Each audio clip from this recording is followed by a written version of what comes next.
we got a little road trip here on Catbird Hill. So, actually a very little road trip for us. This is John. Welcome back to Catbird Hill. I am pulling up into Messicks. Messicks is where I bought the L2501. So we're going to have a little visit today, and we're going to take a tour. We're going to get a personal tour of the whole new facility here. Many of you who follow tractor videos and so forth are familiar with Messicks. This is their new facility in Mount Joy, Pennsylvania, and we're going to take a little tour. Nick Skidmore, my salesman who sold me the L2501, is going to lead us around and show us everything. But anyhow, stay tuned. We're going to park here and get inside. See you soon. Okay, so I just walked inside. It's overwhelming. I mean, this place is just unbelievable. It's just brightly lit, clean. Look at this beast that greets you when you walk in here. Holy mackerel. That's enormous. That's some really beautiful, beautiful stuff here. Always like that blue from New Holland. Yeah, this is just, everything's looking so sharp in this place. I'm so proud of these guys. They certainly earned all this stuff that they've developed here. It's really amazing displays. And they've even got, what's kind of cool is right here in the main showroom, they've even got some of the really big ag equipment, as you can see. Wow. Got a really nice steel display.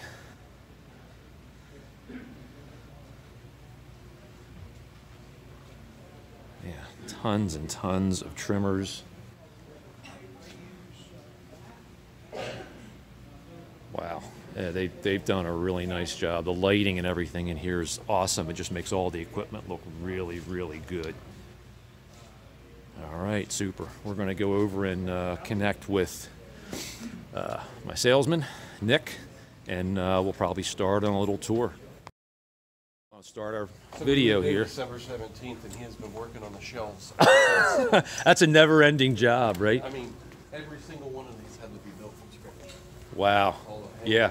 Yeah, I was noticing, you know, some of the openings on stuff, and These are all like the management offices. nothing like having a huge excavator outside your office, right? That's a reminder to keep working. We had a crone. Oh, wow. Like a huge. I was impressed that you guys had a lot of ag equipment right in the showroom, you know. So this is kind of like where we do our sprayer meetings, entertain. Okay. Is this where you guys had the Q&A? Yes. Okay. Yeah, because I saw that Neil released that video, I think, yesterday, and I was watching that. So we've been doing sales training and everything else in this building. Right. TVs, you've got computer up there, sound. Mm-hmm. Mm-hmm. We're looking for things to do and ideas for people to come in and actually use the space. Yeah. Talking about getting some, there's a gentleman, I guess, is a huge YouTuber Uh-huh. down in Quarryville, Oh, okay. and he's like a beekeeper. Oh, really? He's That's got like neat. 1 million followers. Yeah, So yeah. See if he wants to come in and Do like a workshop or something on that something for along those beekeeping. lines. Yeah, Just yeah. looking for ideas. Yeah. So Oh, that's great. This nice room, really well lit and everything. Plus, you've got bay doors here that you can open up. You know, nice weather. I did a drive around the parking lot, the storage area here, and it just seems like I was telling people in the video, it's like an airport. Mm-hmm. You know, I feel like I'm at the Philadelphia airport here. it's huge. So we're on 34 acres. 34 acres. And I Wow. think there's almost 5 acres under roof. Wow. Amazing. This is nothing. So Oh my gosh. there's a difference between the orange shelving and the blue shelving. This is like the bigger whole good items. Okay. Not really Right. whole good, but Right. larger items. Large items and stuff. Yeah. Bigger bins. Uh-huh. They have almost, I think they said that just over 3 miles of shelving here. I think I remember Neil saying that in one of the video tours that he was doing 3 miles of shelving, which is just, it's hard to imagine that, It's you kind of know. our steel storage. Yeah. This is where we go to grab our stuff. And then from here we take it over. We have a room over here. A lot of batteries.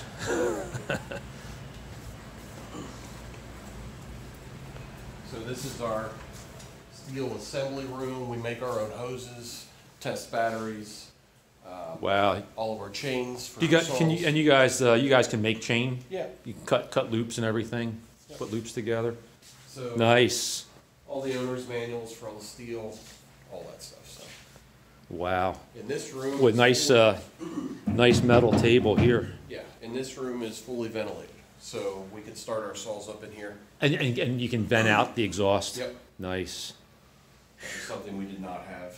And when you're making hydraulic hoses and burning hose, it smells. Yeah, oh, sure, It's absolutely. not a pleasant smell. No, Well, that's the nice thing when you're starting everything new. You know, you can plan for all these things that, man, that So- is unbelievable. This is the start of the conveyor belt for the parts department. The low blue table. Oh, I see, it's moving. Yeah. So what happens is you'll see a bunch of people with carts and bins. Yeah, When we get an order, like these carts right here, Right. bins, we get an order online. Somebody will be assigned that order. Uh-huh. They'll assign a bin to it. They'll pack all the parts in the bin, bring the bin up here, And then just like you would on an Amazon spot. right, So it right. goes all the way down. Somebody actually does an inspection of the box, audits the order, make sure Right. everything is there that they want, and then it goes down, gets packed and shipped. Wow. So this is the receiving department. Okay, yeah, so yeah, Kevin said he works in receive, right? So this side here is where all the packages and everything gets received for inventory. The other side down there is where the packages get boxed and shipped. Okay, And then we have 6 loading docks out back where we're constantly getting merchandise in and out. wow. And How- there's Neil. Okay, wow, this is unbelievable. Wow. Now this is, you guys were talking about ventilation in that little shop. You got some serious ventilation here. This is obviously where you're doing the heavy duty work. And, So one cool part is most of our, well not most, but a bunch of our techs are on the road techs. okay, So they carry all their tools and everything in their trucks. right, And we gave them a spot to park their trucks and their toolboxes in there. right, So they right. don't have to worry about taking tools in and out of the shop. Okay, They just bring their truck in and Yep. work from their truck in here at their stall. So there's basically 4 of these bays. man. Again, just the lighting is phenomenal. So this is kind of where a tractor that you bought would be set up. Okay, Right over here. This is Some kind of the setup somewhere in area. here. Yeah. Mm-hmm.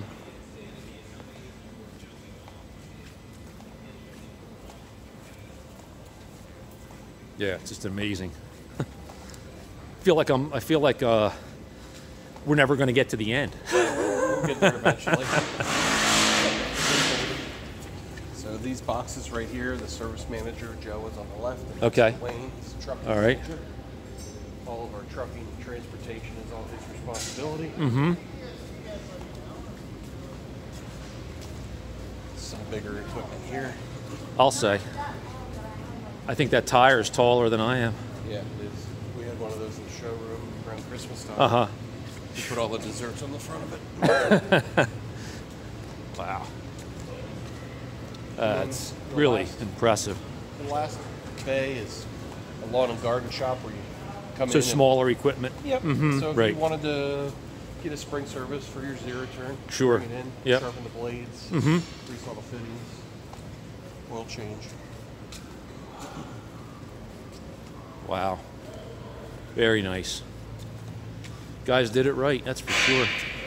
Well, even back in the parts section, they have 2 floors that are completed, and they left the 3rd floor open. So Right. if they ever need it, they can expand. Got it. Always looking ahead for what's the next step, you know. Yep.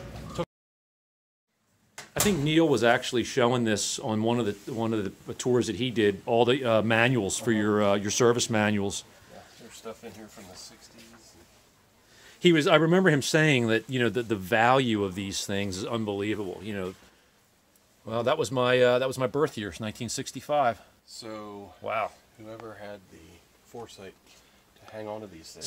Somebody was really thinking to keep a hold of all of these books throughout the years. Yeah. Pretty awesome. Whew. That's what makes us a little bit more versatile. Back when I was in college, I mean, there were parts of the library we called the stacks, and that's where, like journals, like the soft materials, like journals and things that would be like magazine types quality stuff would be stored in these boxes, and it reminds me very much of the library when I was in school. Yeah, we just got hundreds and hundreds of books. Whew, that's amazing. So I got together here. This is sort of a reunion of Nick Skidmore and Neil Messick, who you guys remember probably about 9 months ago, I guess. You visited our property on Catbird Hill to deliver the L2501. And I was telling Kevin outside, that was the inaugural Kubota and Coffee show. And I know you did another one. You did another one over in Strasbourg at the railroad facility there, which was great. But I was sharing with Nick before you joined us, Neil, that I'm just so proud of you guys. I think that this is such a well-deserved accomplishment you've had here. And I was telling the viewers of my channel that there are 2 Kubota dealerships within 15 minutes of where I live. And I choose to come here. And for the reasons that we all started this relationship, which is you guys made me feel very comfortable and at home the very first time I came up and was talking to Nick about buying new equipment, and the no pressure, the heavy emphasis on education and information first, and the sales came as a result of that. So it really meant a lot to me, and I think now you are 7 minutes closer than where you were from the previous location. But yeah, we were making sure. Yeah. So thanks for moving a little bit further down my way. But yeah, I'm very impressed with everything. It's just an amazing facility, and I know you guys are still. Nick was taking me through the showroom area. You still have some setups to do. In some open shelf space there you're probably trying to fill with the equipment, and we've got a lot of, inventory shortages and that kind of stuff. It's a little unfortunate. You build this huge, beautiful showroom and we have very little to put in it. Yeah, right. What we do put in it's got a sold tag on it 3 days later. Yeah, so exactly. It's a little frustrating. Well, I feel so fortunate, and I've told people before, I felt so fortunate to get the L2501 when I did, because I think you were telling me, Nick, that was the last one on the lot, and I think all we were waiting for was the loader, and then I think the grapple came in right after that, and that seemed like that was kind of the last run of equipment that you guys had pretty much available. Yeah, because you would have been. I think you were on the tail end. I was on the tail. Had ordered. Yeah. It was actually coming in regularly. Really now we're getting allocation. Yeah. Right. Yeah. Orders. Yeah. It's not all bad news. There's some areas that are getting a little bit better. It's actually getting better. We have standard L's. No, we don't have standard L's. We have the loaders. We have some LXs. We have some Grand L's now with loaders. Okay. Mm-hmm. 5 loaders are here. There's some places that it's getting a little bit better. Right. But Right. Is available. Okay. Yeah. And 23, 18, and 26. But it's a moving target. Yeah. One day Sure. something improves, and then we'll find, gosh, what we have will last us 2 weeks, and then we'll be out of something else. Yeah. Right. Exactly. And that's. You don't want an RTV anytime soon. That's right. Yeah. Well, you guys both know how much I'm into chainsaws, and that's what's happening. I'm hearing from local dealers, both Husqvarna and steel dealers, that people are coming in and buying whatever they have, and they're flipping it on eBay. Yes. For another 40%. They're marking it up 40% because they know somebody somewhere in the country or the world can't get that saw. Those dealers have to be real careful because of the dealer agreements. Oh yeah. You're not allowed to knowingly sell to people. Right. So it gets a nice stick. It's happening. It's become like concert tickets, right? Like Exactly. You get a hold of some stuff and you try to flip it. Yeah. We've been seeing construction equipment going for over MSRP. Yeah. It's just insane. Right. Some of that stuff's bringing, but it's a dangerous game. Yeah, absolutely. Because you see that supply chain. It's when things come out anymore, it's not that you get one or two.